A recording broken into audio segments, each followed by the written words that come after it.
на рассвете в дверь постучали. Отец встал, открыл дверь. Когда он открыл дверь, у двери стояло 3 солдат с автоматами в руке. И они нам объявили: вы предатели, выселяетесь из Крыма, вам дается 15 минут, быстро соберите и выйдите на улицу. И всех нас загрузили в машины. И вот когда мы отъезжали, уже рассвело. Было время доить коров. Знаете, в это время такая паника в селе началась. Коровы мычали, собаки лаяли, кошки мяукали. Ну, страшный звон, страшный стон стоял в селе. Нас загрузили и увезли. В 1944 году, 18 мая, ночью приехали с автоматами и нас депортировали. Всех выгнали из дома. Все вещи осталось дома. Плачет мать, отец нет. А брат был, брата трудармию взяли. Мы собрались, шмотки забрали немножко, и нас выгнали около кладбища.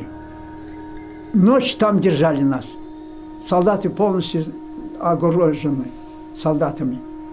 И второй день в обед начали возить нас в Советский район. Там, оказывается, шалоны стоят, телячьи вагоны, и 45 человек в один вагон сунули. И дети, и старики, и бабушки, все были. И только родились некоторые. Были такие. Вот так мучились. Вот так издевались над нами. 17 мая с вечера нас ходили, допоздна записывали. По домам ходили, записывали. У нас жил солдат один, он очень помогал нам. Большое ему спасибо. Он нам помог, вот этот сепаратор разобрал и завернул в мешок и дал маме. Сказал: берегите вот этот сепаратор, вас будет беречь. Действительно, так у нас получился. Этот сепаратор нас выручил, семью нашу.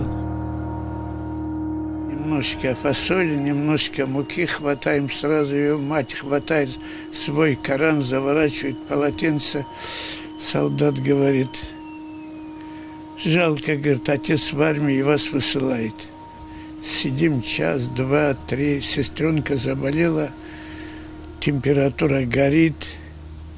Это тот солдат, когда подошел: а что с ней, говорит? Да что-то, говорит, температура высокая. Пошел таблетки принести, подходит какой-то, майор или, в общем, чин какой-то.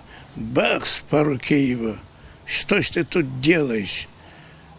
Он по названию его: у их же отец в армии, говорит, а она заболела. Какая разница, говорит, сейчас подохнет или через час. В наш вагон, женщину посадили, затолкали тоже.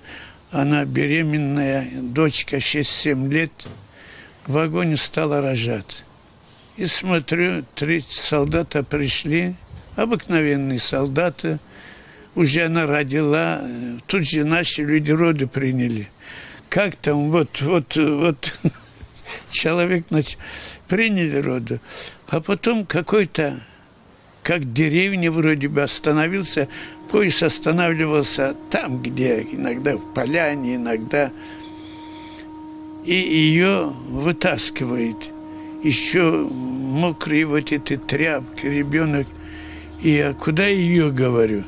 Это уже зачем вам, говорит? За ней приедут. До сих пор я не знаю. Видно, вытащили, выбросили. Привезли на эту площадь. Там кругом окружили солдаты с автоматами. Потом посадили на машины грузовых и вывезли в Бахчисарайские станции, посадили в вагоны. И так мы шли 18 дней.